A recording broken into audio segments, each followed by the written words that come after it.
우리 함께 은혜 받으실 말씀은 에베소서 4장 23절부터 24절까지의 말씀입니다. 에베소서 4장 23절부터 24절까지의 말씀. 우리 다 같이 함께 찾으실 줄 알고 한 목소리로 합독하시겠습니다.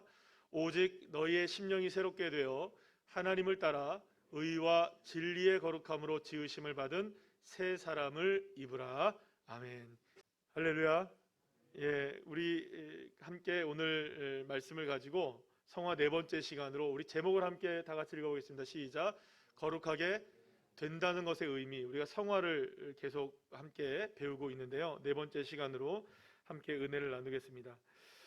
모든 그리스도인들은 성화의 과정 중에 있습니다. 비록 우리가 지금은 완전하진 않지만 지금도 완전한 성도가 되는 과정 가운데 이런 시공간 안에 저와 여러분이 모두가 다 있는 것입니다. 그런 의미에서 이렇게 표현할 수도 있을 것입니다. 이미 우리에게는 성화가 시작되었다. 그러나 아직 완성되지는 않았다. 따라합시다. 이미 시작되었지만 아직 완성되지는 않았다. 그래서 이거는 이미와 아직이라는 표현은 어디에서 제일 많이 쓰는 표현이냐면 예수님의 재림에 관해서, 하나님의 나라에 관해서 이렇게 이야기할 때 제일 많이 쓰는 말이기도 한데, 성화도 똑같습니다. 우리에겐 이미 성화가 시작되었지만 아직 완전하게 성화가 완성되지는 않았다. 자, 그렇다면 우리 모두는 다 성화의 과정 중에 있는 겁니다. 따라합시다. 성화의 과정 중에 있다. 자, 그러면 성화는 도대체 무엇일까요? 성화란 저와 여러분이 하나님의 자녀로서 살아가면서 하나님께서 우리를 구원하셨지 않습니까? 우리의 죄를 누구에게 전가시켜서 예수님의 십자가에 전가시키시고 예수님의 의가 우리의 의가 되게 하심으로 저와 여러분은 무엇이 되었느냐? 하나님의 자녀가 된 거죠. 그러면 하나님의 자녀가 된 저와 여러분 모두에게 하나님은 죄의 오염에서부터 우리를 건져주시고 우리의 본성 전체가 누구를 닮게 하시느냐? 하나님을 닮은 성품으로 회복해 나가는 과정, 이것을 성화라고 이야기합니다. 그래서 이 성화는 구원의 여정 중에 하나입니다. 구원의 여정 중에 하나라는 것을 분명히 기억해야 됩니다. 그러니까 여러분, 저와 여러분은 지금 완전히 구원을 받았죠? 아멘이시죠? 그런데 구원이 이루어지고도 있는 겁니다. 그러니까 구원을 받았지만 구원이 이루어지고 있는 거예요. 그러니까 칭의의 개념에서 본다면 구원이 이루어졌죠? 그러나 성화의 개념에서 본다면 구원은 되어지고 있는 과정이 있는 거죠.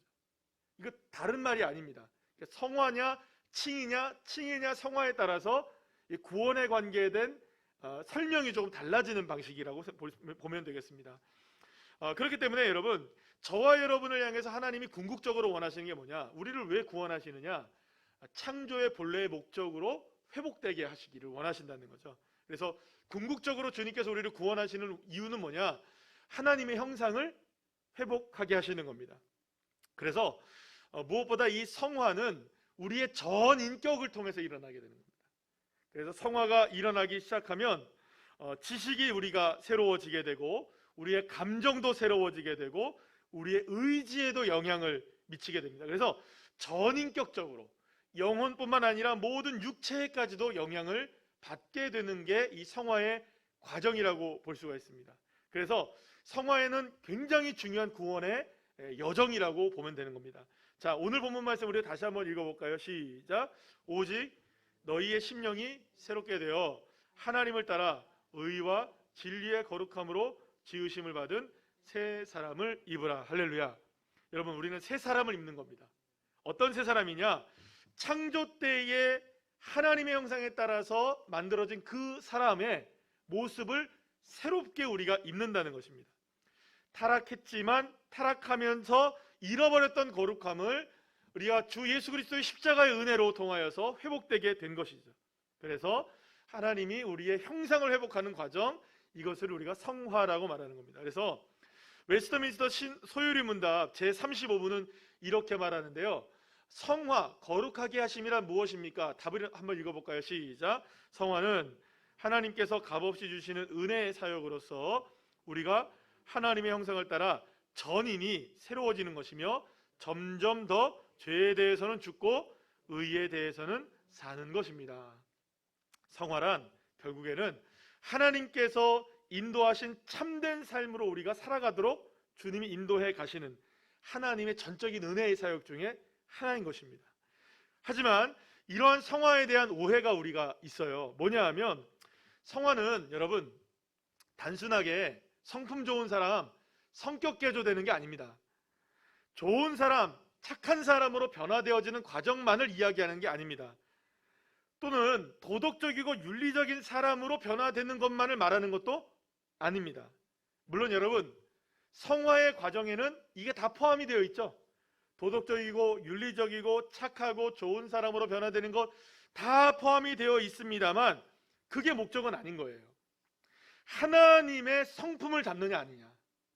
그러니까 도덕적이고 윤리적인 것뿐만이 아니라 착하고 좋은 사람으로 만들어지는 것뿐만 아니라 하나님의 성품을 닮아가는 것. 그럼 여러분 하나님의 성품을 닮아가면 자연스럽게 도덕적이고 윤리적이 되겠죠? 하나님의 성품을 닮아가면 착한 사람 되겠죠? 하나님의 성품을 닮아가면 좋은 사람도 되는 겁니다. 그렇기 때문에 여러분 착한 사람이라고 해서 반드시 하나님의 관점에서도 착한 사람이지는 않는 거예요. 그렇죠? 여러분 세상에서 예수 안 믿는 사람 중에 나보다 착한 사람 많죠? 정말 많습니다. 나보다 비교도 안 될 정도로 예수도 안 믿어도 착한 사람 많아요. 윤리적이고 도덕적인 사람 많을까요? 없을까요? 그러면 그 사람들이 구원받냐? 그게 구원의 기준이 아니라는 거죠. 그래서 그 사람이 하나님의 성품을 닮았느냐? 아니라는 겁니다. 하나님의 성품을 닮게 되는 것이 그것이 포함이 되긴 하지만 그것이 목적이 아니라는 것이죠. 여러분 그래서 하나님에게 있어서의 성화의 기준은 착한 사람이 아닌 거예요. 여러분 예수님 생각해 보시기 바라요. 예수님은 늘 자비와 인자만 여러분 베푸셨을까요? 화도 내셨을까요? 화도 내셨어요. 언제 화를 내셨습니까? 예, 성전에서 막 뒤집어 엎기도 하시고 매우 엄격하게 말씀하시기도 하시고 또 신앙생활 잘하고 있었던 당시만 해도 신앙생활 잘하고 있었던 이런 그 바리새인들을 향해서 예수님이 뭐라고 말씀하십니까? 독사의 자식들아. 독사의 자식들. 예, 여러분 이 독사의 자식들이라는 말이 우리에게도 굉장히 큰 욕이잖아요. 그죠?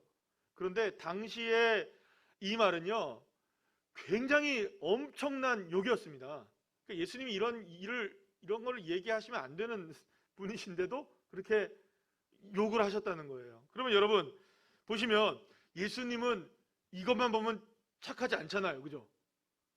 여러분들 이것만 보면 예수님 화도 내셨잖아요. 그러면 예수님 이거 아니시네? 그게 아니라는 거예요. 여러분 사도 바울도 그랬습니다. 갈라디아 교인들을 향해서 성도들을 향해서 뭐라고 얘기하느냐? 이 어리석도다 갈라디아 사람들아 이렇게 얘기해요. 어리석도다라고 하는 말이 좀 순화시켜서 한 말이에요. 이 바보 같은 갈라디아 사람들아 이런 말이죠. 멍충아 이런 말입니다. 그럼 여러분 누군가가 여러분들을 향해서 멍충아 그러면 기분 좋으시겠어요? 사도 바울이 그랬다고요. 그러니까 여러분 그러면 사도 바울이 성화가 덜 되어서 지금 이런 이야기를 쓴 걸까요? 예수님은 아직까지 십자가를 짊어지시지 않았기 때문에 그런 얘기를 하셨던 걸까요? 그렇지 않다는 거예요. 오히려 이러한 바울의 행동은 성화된 성도에게 나타나야 될 모습이라고 볼 수 있어요. 왜냐하면요 그것은 하나님께서 미워하시는 것에 대한 타협을 하지 않는다는 거죠. 누구의 성품을 닮은 겁니까? 하나님의 성품을 닮으면 하나님의 뜻을 따라가면 하나님이 분노하시는 것에 분노하고 하나님이 참으시는 것에 참으시고 하나님이 기뻐하는 것에 기뻐하고 하나님이 즐거워하는 것에 즐거워하고 하나님이 슬퍼하시는 것에 슬퍼하고 누구를 따라가는 겁니까? 주님을 따라가는 거죠. 그렇기 때문에 성화는 우리의 전인격에 누구를 이식시키는 거냐? 하나님의 성품을 이식시키는 과정이라고 볼 수 있습니다. 그러니까 여러분 당연히 하나님의 뜻에 반대되는 것, 하나님에게 해가 되는 것, 하나님 나라에 문제가 되는 것, 죄가 되는 것, 진리를 거스리는 것에 대해서는 당연히 우리 마음에 우리의 삶 속에 거부 반응이 일어날까요? 안 일어날까요? 일어나야 되는 거예요. 그러니까 하나님의 은혜를 쫓아서 착하고 충성된 종이 되기도 하지만 하나님의 성품을 닮았기 때문에 의로운 분노도 일어나게 되는 것이고 죄에 대해서 거부 반응이 일어나게 되는 것이고, 사실 어떤 면에 있어서는요, 착하고 선한 사람 찾으라고 한다면 수두룩 빽빽할 거예요. 그리스도인들보다. 오히려 그리스도인들이 여러분 착합니까 안 착합니까? 그렇게 인정받지 못하잖아요, 우리가. 그런데 여러분, 웨스트민스터 신앙고백 제16장에 성화로 말미암아 나타나는 열매인 착한 일에 대해서 이렇게 설명하는 것을 보는데요, 우리 한번 다 같이 한번 읽어볼까요? 16장 선행 착한 일에 관하여 1번 시작. 착한 일이란 오직 하나님께서 자신의 거룩한 말씀에서 명령하신 것이자 사람이 말씀에 근거 없이 맹목적인 열심이나 어떤 선한 도구를 구실로 고안해낸 것이 아니다. 그러니까 하나님의 명령을 따르는 것이 선행이라는 거죠. 자, 두 번째 시작. 하나님의 명령에 순종함으로 이루어지는 이 착한 일은 참되고 살아있는 믿음의 열매와 증거다.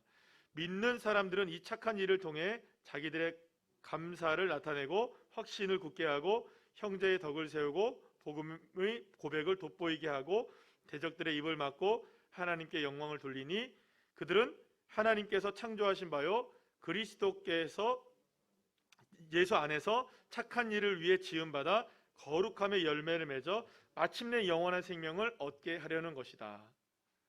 여러분, 여기서 우리가 알 수 있는 것은 바로 결국에는 이 말이 무슨 말이냐면 성화에서 꼭 기억해야 되는 것이 있다는 거예요. 하나님을 아는 지식이 자라간다는 거죠. 여러분, 지난주보다 오늘이 더 자라난 줄 믿으시길 바랍니다. 오늘보다 내일이 더 자라나는 거예요. 말씀을 가끔은 이런 생각을 해요. 이게 이제 제가 한 주면 보통 설교를 몇 번을 하게 되냐 하면 1부, 2부 주일 것까지 하면 일주일에 보통 기본적으로 제가 원고 작성만 하는 게 한 5편 정도 되거든요. 새벽 예배는 제가 큐티에다가 다 이렇게 깨알같이 노트를 해서 제가 하기도 하는데, 그러니까 한 주면 엄청나게 설교를 해야 돼요.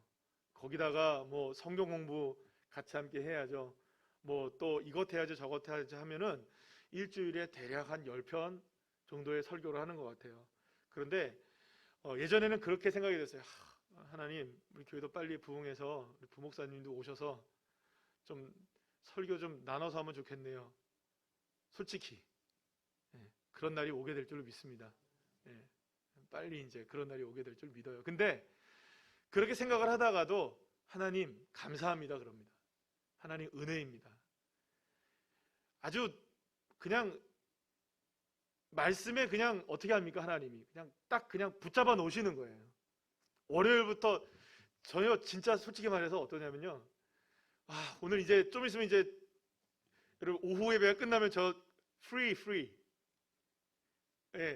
자유 부인이 아니라 자유 남편 뭐라 해야 돼요? 자유로운 존재가 됩니다. 근데 그것도 금방 눈 깜짝하고 딱 뜨면 금요일이에요. 눈 깜짝하면 요즘에는 월요일날 성경 읽죠, 화요일 성경 읽죠, 수요일 성경 읽죠, 목요일 성경 공부 줌으로 하죠. 그러고 나면 금요일. 그러면 금요일날 설교하죠. 그러면 토요일. 진짜 어떻게 시간이 가는지 모르게 말씀 전하다가 시간이 가는 것 같아요. 내가 생각해 보면서 그런 생각이, 하나님 감사합니다. 그래도 이렇게 다른 거에 치여 살지 않고 말씀에 치여 살게 하시니 감사합니다. 그래서 여러분들 무엇에 치여 살아야 되느냐? 은혜에 치여 살고, 기도하며 살고 말씀에 사는 게 오히려 은혜라고 생각이 됩니다. 그러면 여러분 꼭 기억해야 하는 것은 하루하루 말씀을 읽으면서 자라나는 거예요. 하루하루 말씀을 읽으면 자라나는 거예요. 저도 마찬가지입니다. 새벽 설교를 하면서 자라나고요. 요즘에는 우리가 또 이게 원포인트로 해가지고 주중에 함께 묵상했던 새벽 설교의 큐티의 말씀을 가지고 주일날 설교를 다시 하잖아요. 여러분 이게 결코 쉽지 않습니다. 여러분 차라리 그냥 강해 설교하는 것도 어렵지만 이것도 쉽지 않더라고요. 왜냐하면 새벽 설교 했잖아요 벌써. 근데 똑같이 할 수도, 솔직히 똑같이 해도 누가 몰라요. 똑같이 해도 뭐 잘 몰라요. 그런데 똑같이 할 수도 없고, 그러니까 고민이 많이 돼요. 기도도 많이 되고. 저한테는 참 좋은 시간들을 보내고 있는데, 지식은 자라나는 거예요. 어제 묵상한 말씀에서도요, 안 보이는 것들이 다시 보여요. 또 다시 묵상하면 또 보여요. 그리고 또 그것에 대해서 또 다른 것들이 보이기 시작해요. 아, 그래서 하나님이 지식을 자라나게 하시는구나. 주님을 더 깊이 알아가게 하시는구나. 아멘이십니까? 그래서 여러분, 성화는 뭐냐? 계속해서 믿음이 자라나는 거예요. 주님을 닮아가는 겁니다. 그래서 언젠가는 그리스도의 장성한 분량에 이르는, 에베소 4장 13절 말씀 우리 다 같이 한번 읽어볼까요? 시작. 우리가 다 하나님의 아들을 믿는 것과 아는 일에 하나가 되어 온전한 사람을 이루어 그리스도의 장성한 분량이 충만한 데까지 이르리니. 아멘. 골로새서 1장 9절에서 10절 말씀 함께 보겠습니다. 시작. 이로써 우리도 듣던 날부터 너희를 위하여 기도하기를 그치지 아니하고 구하노니 너희로 하여금 모든 신령한 지혜와 총명에 하나님의 뜻을 아는 것으로 채우게 하시고 주께 합당하게 행하여 범사에 기쁘게 하고 모든 선한 일에 열매를 맺게 하여 하나님을 아는 것에 어떻게 한다고요? 자라나게 하는 거예요. 자라나게 하는 거예요. 베드로후서 3장 18절 말씀 우리 다시 한번 읽어볼까요? 시작. 오직 우리 주 곧 구주 예수 그리스도의 은혜와 그를 아는 지식이 어떻게 합니까? 자라가라. 자라가라. 영광이 이제와 영원한 날까지 그에게 있을지어다. 할렐루야. 하나님을 아는 것은 자라가는 겁니다. 자라나는 거예요.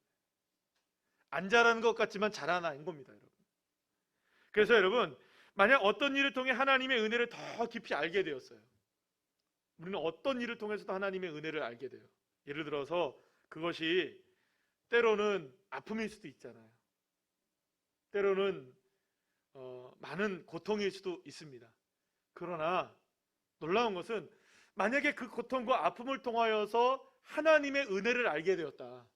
하나님이 어떤 분이신지를 알게 되었다면 그거는 그 사건과 그 고통은 은혜일까요? 저주일까요? 은혜인 거예요. 아멘이시죠?